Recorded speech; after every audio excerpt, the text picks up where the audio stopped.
Olá, seja bem-vindo a mais um encontro aqui no canal da Sociedade Chesterton Brasil. E eu vou começar aqui uma breve leitura de uma parte, aqui as primeiras,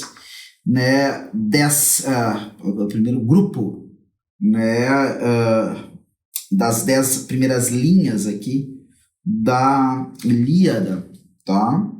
E aí a ideia é que nós falemos um pouco hoje sobre a relação de Chesterton com Homero sobre um determinado ponto de vista. Canta-me a cólera, ó deusa, funesta de Aquiles expelida, causa que foi de o Aquivo sofrerem trabalho sem conta, e de baixarem para o Hades as almas de heróis numerosos e esclarecidos, ficando eles próprios aos cães atirados e como pasto das aves. Cumpriu-se de Zeus o desígnio, desde o princípio em que os dois, em discórdia, ficaram cindidos, o de Atreu filho, senhor de guerreiros, e Aquiles divino. Qual dentre os deuses eternos foi a causa de que eles brigassem? O que de Zeus e de Leto nasceu, que com o rei agastado, peste lançou destruidora no exército. Bom, eu sei que alguns de vocês, ao ouvirem esse relato, até mesmo porque a minha leitura não é a melhor de todas, tá?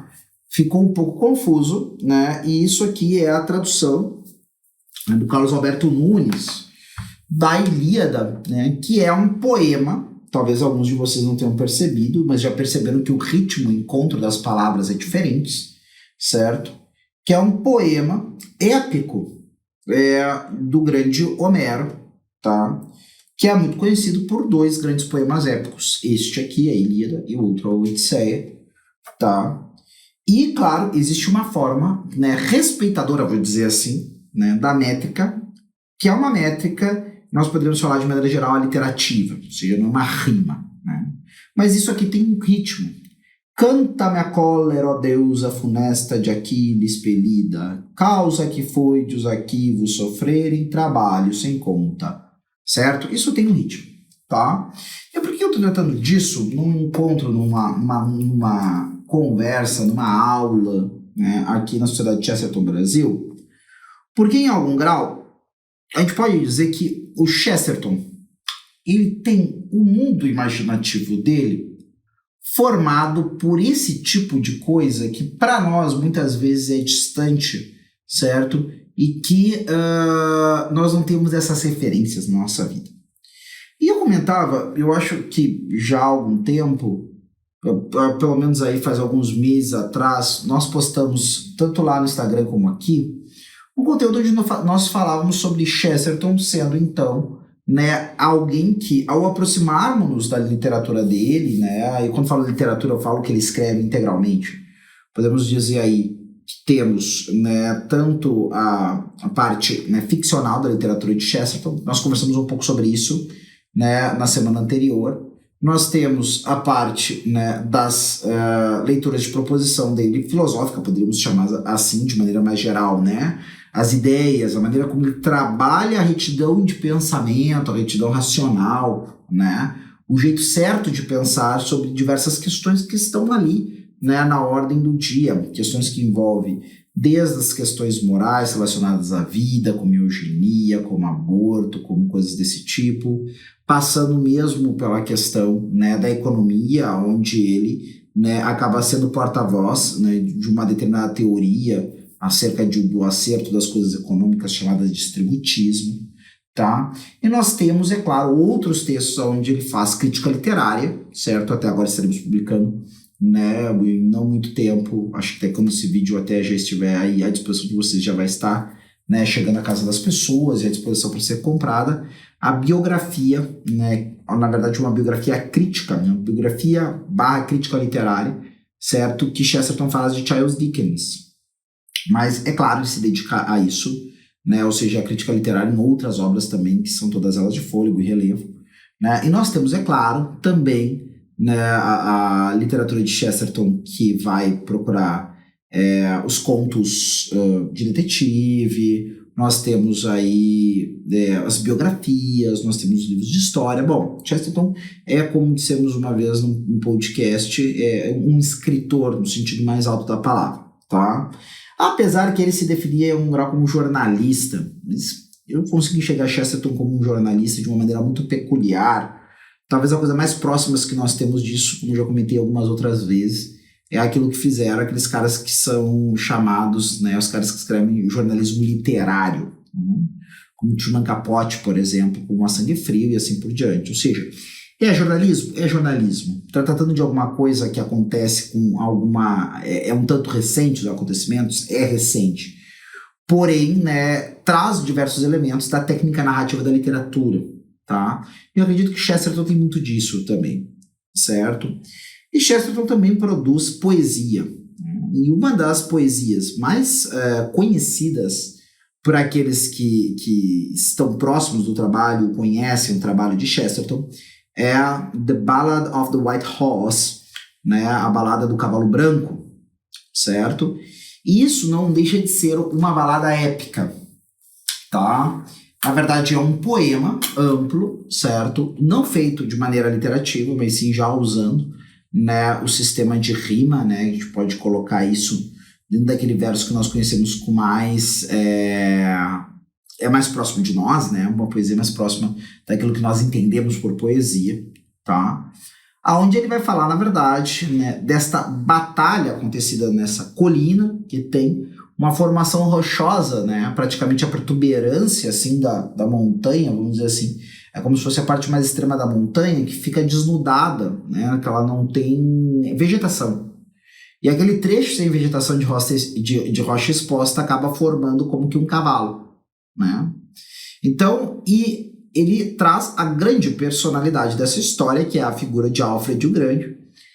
Se alguém já viu aquela série, eu não sei se é o The Vikings ou se é o The Last Kingdom, né, que são duas séries que acabam pegando períodos mais ou menos paralelos ali, né, na verdade não é paralelo, porque The Last Kingdom trata do avanço dos anglo-saxões sobre a Britânia abandonada pelos romanos, né? Enquanto The Vikings trata disso, né? Os vikings chegando, né, nas diversas regiões ali da Inglaterra e assim por diante, tá? Já com os anglo-saxões estabelecidos.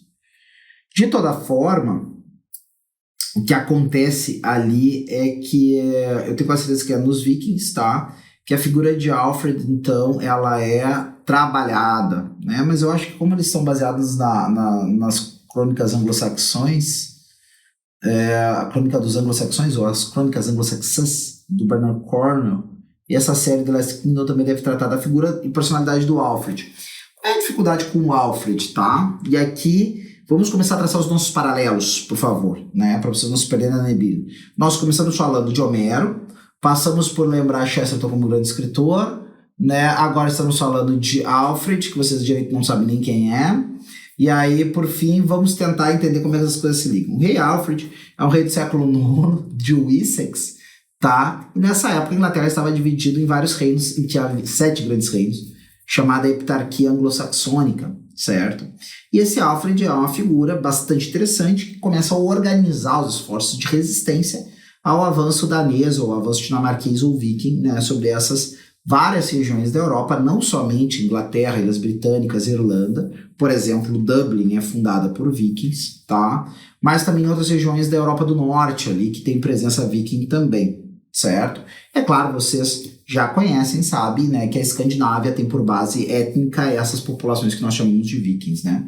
Ou seja, Noruega, Suécia e Dinamarca, né? Tem essa galera aí, toda presente. Então, o que acontece é que esse Alfred não só é um grande guerreiro, né, um grande líder de homens em combate, mas também é um erudito. Um homem que conhece de maneira bastante bem constituída o latim, certo? E que traduz, inclusive, algumas obras clássicas, né, da antiguidade para a língua vernácula anglo-saxã, certo? Daquele tempo, certo? Este anglo-saxão é o que aqueles que estudam história do inglês, alguém que já passou por curso de inglês ou coisa que eu valha, né? Curso de inglês que eu digo, curso de inglês, letras em inglês, né? Vai ouvir falar do Old English, o inglês antigo, né?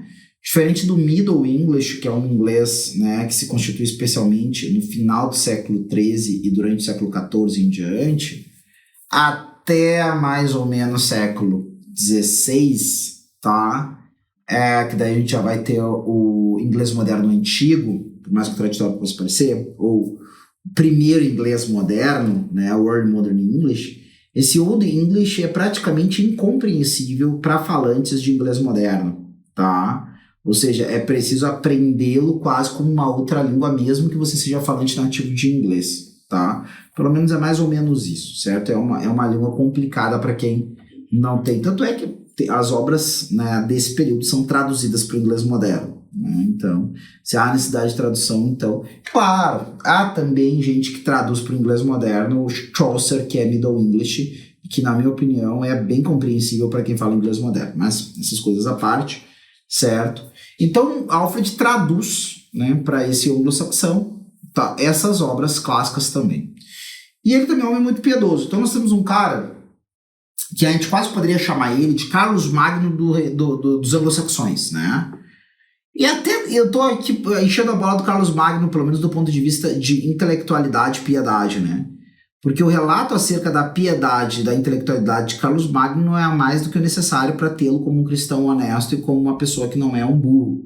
Pelo menos não é um cara mal formado, completamente mal formado em termos intelectuais, certo? Mas não é que Carlos Magno tivesse uma erudição, né, extraordinária, né? Ele tinha uma erudição fundamental para um homem de comando como ele, certo? Claro que ele havia, mais do que qualquer outra coisa, uma clara sabedoria. Carlos Magno era um homem sábio. Se não fosse um homem sábio, não teria tomado tantas medidas, né, muito acertadas para a administração do seu reino e, inclusive, para a constituição de novos corpos de conhecimento, né, na Europa, a partir, né, dessa verdadeira seleção de intelectuais que se formam, né, capitaneados por Alcuino de York, tá? Mas não é nenhum homem que fosse dedicado às letras, Carlos Magno, certo? E a sua piedade também é isso que eu acabei de comentar, né? Então, Alfred é um cara extraordinário, né, do ponto de vista histórico, independente. O que eu comento dessas séries para vocês agora? Porque o Alfred, na verdade, é um sujeito que, às vezes, nessa série, e hoje o pensamento contemporâneo sempre desconfia das figuras que são apresentadas como santas ou heróicas, dá aquele boom, né, as pessoas pegarem e desconstruírem uma imagem. Particularmente, o rei Alfred, para mim, não é suficientemente conhecido, na minha opinião, nem mesmo, eu acredito que nem mesmo na Inglaterra, por algumas coisas que a gente ouve falar, tá? Mas isso eu não sei. Agora, com certeza, no Brasil, o rei Alfred não é conhecido, né? Pelo menos só se tem algumas regiões aí do Brasil, conhece muito o rei Alfred, né? A gurizadinha tá jogando bola lá e perguntar pra ele, quem é o rei Alfred? Não, claro, grande rei anglo-saxão, período do século IX, traduziu a constelação de Boécio para o anglo-saxão. Não, né? Então, não, isso não acontece. E por algumas coisas que falam sobre como é que vai o estado de coisas na Grã-Bretanha, também eu acho que não é muito o caso deles lá. Então vai minha crítica a essas séries. Elas estão desconstruindo uma coisa que nem foi construída, né? Ou seja, valia mais a pena pegar uma visão clássica do Alfred, certo? Para talvez venda pouco, né? Mas eu acho que é muito legal. Se tu sabe trabalhar direitinho um grande personagem heróico, não precisa desenhar ele sem defeitos, né? Mas não precisa esculhambar, né, a figura desse personagem. Mas então o Alfred é esse cara extraordinário, certo? E o Chesterton vai se deter sobre o Alfred quase como que uma figura fundacional de um certo espírito, né, daquela Inglaterra que ele gostaria de celebrar, tá? Então isso é bem interessante para nós, que gostaríamos de conhecer melhor Chesterton, e não só conhecer melhor Chesterton, mas conhecer qual é a ideia, né? Existe uma Inglaterra sob os olhos de Chesterton para ser conhecido, certo? E se eu quero entender um pouco esses fundamentos, tá? O fundamento desse sentimento épico, e de fato os ingleses não têm, né, pelo menos não com relação ao seu país, nada desse tipo, tá? Nós temos, né, numa categoria em termos de qualidade de poesia, para poder comparar com um poema épico de outras nações, como por exemplo, para não jogar tão longe, para não jogar nem para Eneida de Virgílio, nem para Ilíada e para Odisseia, mas para falar, por exemplo, de um Lusíadas, né? Alguma coisa semelhante a um Lusíadas vai haver na Inglaterra com Milton e seu Paraíso Perdido, tá? Mas não fala dos ingleses, nem fala do que a Inglaterra deveria ser ou qual é o espírito da Inglaterra.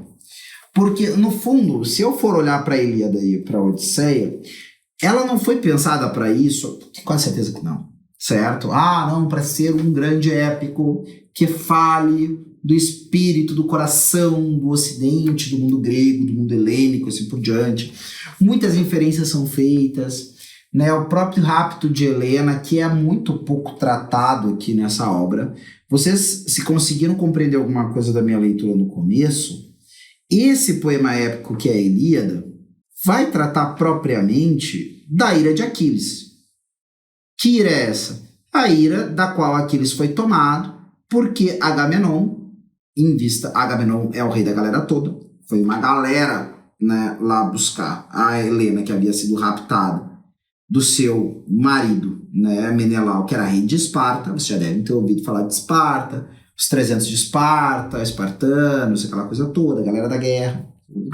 O pessoal foi lá, né, para Troia, atrás da Helena. Quem é que foi para Troia atrás de Helena, né? Com a pretensão de destruir a cidade, dar uma surra de criar bicho no Paris, certo? Que aqui na obra, o nome original do Paris, na verdade, a gente vai descobrir que é Alexandre, tá? Paris é o nome que ele recebeu do pai adotivo dele, quando ele descobre que ele é príncipe e tudo mais, né? Essa coisa toda. E aí, então, quem que vai para lá? Vai para lá uma juntada de reis, né, gregos, né, de Aquivos, né, que é como é chamado aqui, certo? E esses reis são comandados por um rei, né, maior que todos os outros, que é Agamenon. Então Agamenon, num determinado momento, né, fica, por um motivo aqui que vocês vão saber lendo a história, tá? Vou tentar instigar a vocês lerem a Ilíada. Ele vai tirar, né, a escrava, né, que servia à mesa e à cama do Aquiles, certo? E Aquiles fica muito chateado. Aquiles é o grande campeão dos gregos, né, um grande herói, um cara formidável, certo?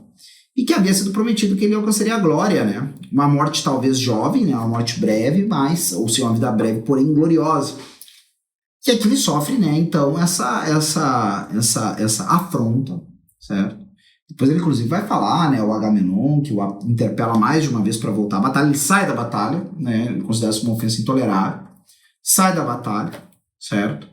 E quando interpelado, numa das vezes para voltar à batalha, ele vai falar de quanto ele gostava dessa escrava, né? Tá tudo bem, era minha escrava, aquela coisa toda, não vamos romantizar essa relação, né?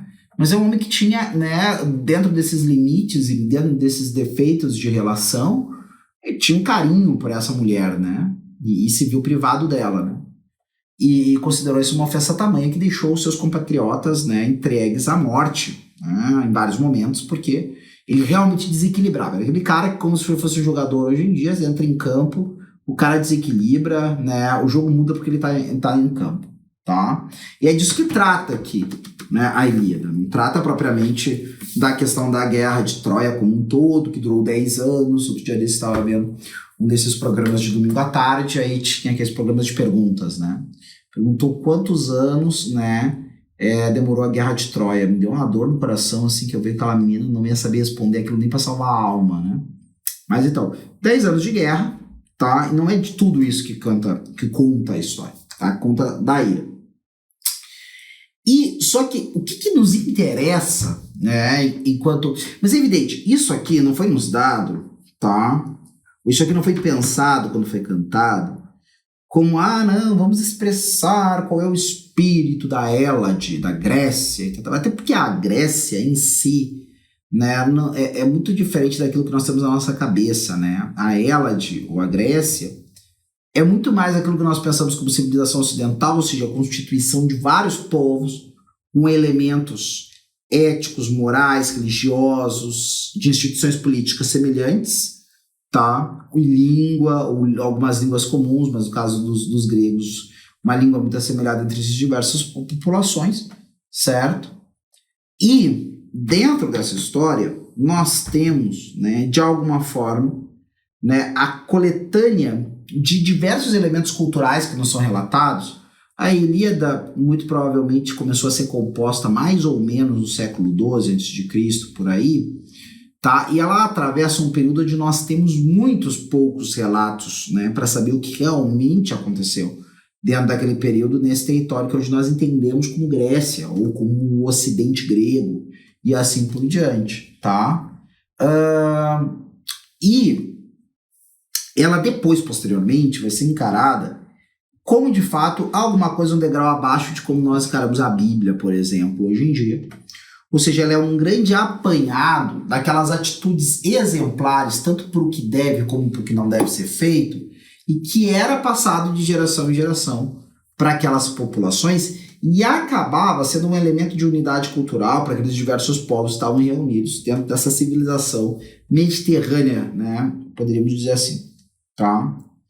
E evidentemente, quando Chesterton, né, está lá no seu momento, né, como homem que havia assumido, né, vou pegar uma expressão aqui, né, que o São João Paulo II usa na sua carta sobre a fé e a razão, havia assumido uma diaconia da verdade, um serviço da verdade em função do seu país, né, e considerava que era essa forma dele servir a Inglaterra, era através de um serviço à verdade, né, uma verdade que também deveria chegar aos seus compatriotas, né, de maneira geral. Então, o homem estava envolvido em diversas formas de divulgação de conhecimento, não só através dos impressos. A gente tem acesso hoje, em grande parte, aos impressos, porque todas as técnicas, né, de gravação naquele período eram muito incipientes, né? Eu acho que nós temos uma gravação apenas de um pequeno trecho da voz de Chesterton, uma palestra que ele deu nos Estados Unidos, tá?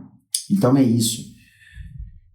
E quando eu falo da Balada do Cavalo Branco, tem um trecho onde Chesterton vai falar, né, que não havia Inglaterra quando Alfred subiu a colina para ser um rei inglês, né? Ou seja, ele crava de uma maneira muito interessante, né, dentro desse poema épico. É evidente, a Balada do Cavalo Branco não tem o tamanho disso aqui. Eu vou até pegar o livro aqui, nós estamos com a edição do pessoal lá da Sétimo Selo, tá? Que conta com o nosso prefácio aqui do nosso Magister Clístenes, tá? Então, ó, isso aqui é um capitalzinho, tá? É bem gorducha, certo?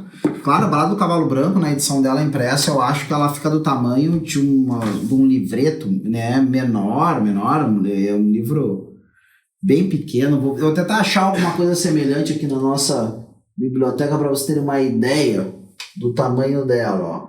Para não dizer que não falei de flores. Ali, ó. Aqui, ó. Isso aqui, ó. Tá mais ou menos isso aqui, ó. Mas acho que é ainda mais ou menos isso aqui, tá? Então, Trovas Burlescas, eu fiquei até interessado por Luiz Gama. Então, isso, certo? Então, nós temos é menor, com certeza. Só que para mim, o que me interessa dentro dessa obra, que eu recomendo para vocês, e aqui eu não estou comparando também, eu não estou querendo comparar o Chesterton com o Homero, tá? Eu só estou querendo, né, fazer uma relação entre dois espíritos semelhantes. Nós precisamos, como civilização, se a gente vai numa olhada, alguns de vocês talvez já estejam ouvindo isso pela enésima vez, nós como população precisamos de certos elementos exemplares que unifiquem a nossa atitude em relação a um projeto civilizacional para ser levado adiante. E assim, gente, isso não tem nada a ver com qualquer estereótipo que as pessoas têm por aí. Isso tem a ver, sobretudo, com uma unidade em favor de um caminho para se alcançar um bem que se concordou como sociedade que é um bem, né? E isso só acontece quando, de alguma forma, se está, através de um largo exercício, que às vezes envolve mais de décadas, às vezes centenas de anos, certo? Aonde as pessoas se assim, putz, cara, nossos tataravós, nossos bisavós, nossos avós, nossos pais celebraram esses mesmos ideais, celebraram esses mesmos sujeitos, dessas mesmas coisas, filtrando talvez equívocos que são inevitáveis qualquer ser humano que houvessem naquilo que eles nos propuseram. Nós temos aqui um substrato fundamental. E esse substrato fundamental é o ponto de partida dos nossos projetos de desenvolvimento, de melhoria como sociedade, como nação, em termos econômicos, culturais, educativos e assim por diante. Ou seja, de alguma forma, eu tenho decantado ali, né, algo que me distingue em relação a todos os povos. E sem a consciência disso, né, eu não tenho algo de meu para amar, né? E fatalmente, né, essa falta deste algo meu para amar, né, vai me levar a um desânimo em relação a fazer os sacrifícios mais exigentes.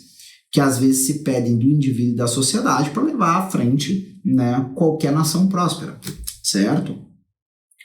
Você tem isso muito claramente dentro, né, do pensamento grego, tá? E é evidente que isso também foi manipulado por pessoas que quiseram tirar vantagem desse tipo de coisa. Agora, existem benefícios irrenunciáveis de ter essa unidade cultural que com certeza fizeram valer a pena também os efeitos colaterais, certo? Agora, quando Chesterton trabalha a ideia do Alfred, ele primeiramente propõe, né, um princípio, tá? E fatalmente, a gente não tem o que dizer, qualquer rei numa Grécia antiga olharia para essas figuras como um Agamenon, ou mesmo como um Aquiles, ou como um Ulisses e assim por diante, como exemplos, né, ou como, sobretudo, casos, né, de homens de comando que estiveram diante de grandes perplexidades, né, e que de alguma forma ensinavam, né, ou conhecer suas histórias falava de alguns conselhos gerais, de algumas ideias fundamentais que foram coligidas pela sabedoria dos povos que legaram esses relatos. Quando Chesterton vai escrever A Balada do Cavalo Branco e diz para mim que ainda não havia Inglaterra quando Alfred subiu a colina para ser um rei inglês, ele está me dizendo muito claramente que ali está se fundando um espírito que ele acredita ser o espírito da Inglaterra, né? E com isso, a gente vai juntando coisa, né? Bem assim, eu estou falando desse jeito mesmo, juntando coisa. O que é juntar coisa? A gente começa a juntar isso com A Balada do Cavalo Branco, uma maneira estética aonde, gente, eu duvido muito que Chesterton estivesse se atendo a qualquer coisa muito histórica do ponto de vista de preocupação acadêmica. Mas ele percebe, de alguma forma, que no Alfred está radicado alguma das melhores virtudes que ele mesmo considera existir no ethos inglês. Ou seja, a combatividade e o amor à terra, né? Uma certa erudição, uma verdadeira erudição, certo? E esta piedade. E é comovente quando, num dos capítulos, ele fala de esse encontro do Alfred com a figura de Nossa Senhora, tá? Remontando também a uma tradição que considerava a Inglaterra como uma nação que era o dote da Virgem Maria, né? Ou seja, né, o que Santa Maria, né, entregou como dote a São José à Inglaterra, né? Então, alguma coisa nessa linha, assim, né? Um pensamento profundamente piedoso. E, de alguma forma, ele propõe nesse livro, né, o que poderia ser esse espírito geral, né, que levaria, então, né, a se constituir não esse monstro, esse verdadeiro Leviatã, que é, por exemplo, a ideia do Império Britânico, né, mas, de fato, né, uma Inglaterra, né, esse semi-paraíso, como diria, né, o Shakespeare, né, essa pequena porção do mundo, né, e não esse monstro do Império Britânico.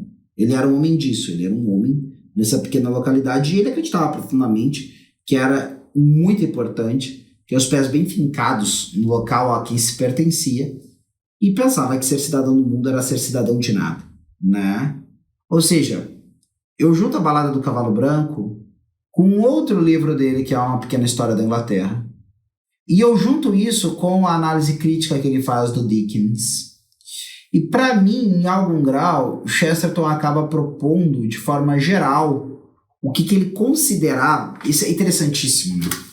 Hoje em dia, eu até me pergunto, e eu nunca fiz uma disciplina universitária com esse tom, eu sei que existe, que é os estudos britânicos, né? E existe uma Inglaterra de Chesterton, tá? Onde a gente percebe que ele contempla e reflete, certo? Com maior ou menor intenção, né, do ponto de vista civilizacional, sobre todas essas coisas inglesas que envolvem o seu entorno. Desde os grandes autores até determinadas instituições, né, passando por certos hábitos, tá? E o Chesterton, ele é talvez uma das principais fontes de imaginar uma possível Inglaterra católica, né?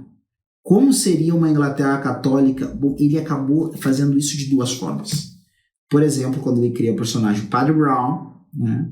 E depois quando ele mesmo encarna o drama, né, e o êxtase né, de perpassar uma série de teorias e filosofias, criar a sua própria heresia, como ele diria, apesar de depois de ter descoberto que esta não era nada mais nada menos que ortodoxia, até chegar propriamente ao catolicismo, certo?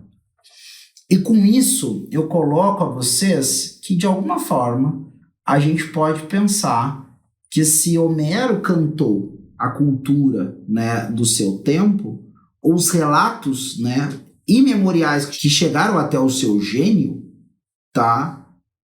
A gente pode pensar, guardadas as devidas proporções, ou como gostam de dizer alguns mais, talvez eruditos, mutatis mutandis, certo? Que Chesterton tem algo de Homero para a Inglaterra. Tá? Chesterton é um homem que, com as mais diversas técnicas, cantou muito, não só do espírito da Inglaterra que ele encontrava, mas também do espírito da Inglaterra que ele sonhava.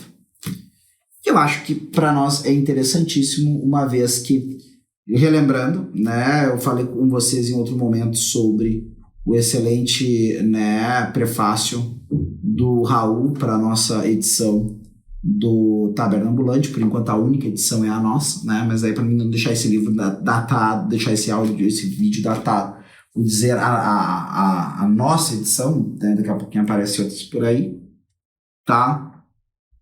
Onde ele vai falar justamente, né, de como o Chesterton acaba sendo essa figura, tá, que de alguma forma nos manifesta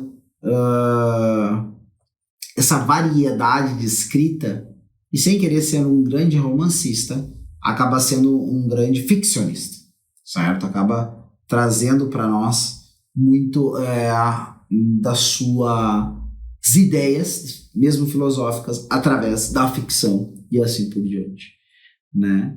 Então, para nós, independente, e ele dizia, né, que Chesterton, né, foi considerado o maior mestre da língua, que produziu alguns dos maiores, né, dos maiores escritores, certo? Então, tanto para aqueles que têm um grande interesse, né, pela Inglaterra, ou pela história inglesa, ou pela cultura inglesa, quer conhecer melhor isso, Chesterton é uma fonte, né, inigualável para conhecer esse tipo de coisa. Mas também Chesterton tem nos manifestado, de uma forma também singular, o drama particular de uma cultura. Ele tem nos mostrado, né, através da sua ficção, né, todos os dilemas da mente de um homem que, em meio a uma sociedade imersa em contradições, procura manter-se na única posição, né, em que nós podemos nos manter para estarmos de pé. Existem, segundo Chesterton, 360 graus para nós cairmos em erro e apenas uma posição em que nos mantermos em pé na verdade, né? E, bom, eu acredito que vocês, como eu, se percebem muitas vezes uma sociedade eivada de contradições que, ao mesmo tempo, é eivada de possibilidades. Nós temos que, de alguma forma, saber, né, relatar de maneira muito clara, dar nome às coisas para essas contradições, para esses defeitos. E, por outro lado, nós temos que aprender também a sonhar, né, e depois botar em prática o desejo do sonho, né, com o tipo, né, de país, de lugar, de cultura, de cidade, de bairro, de casa, de ambiente de família que eu quero, né, para mim. Eu acredito que se aproximar da literatura de Chesterton vai nos ajudar com tudo isso, e é isso que eu recomendo a vocês. Não deixem, né, de curtir esse vídeo, principalmente se você chegou até aqui, teve paciência de me escutar até agora. Se não é inscrito no canal, inscreva-se, marque o sininho para ser notificado das novidades.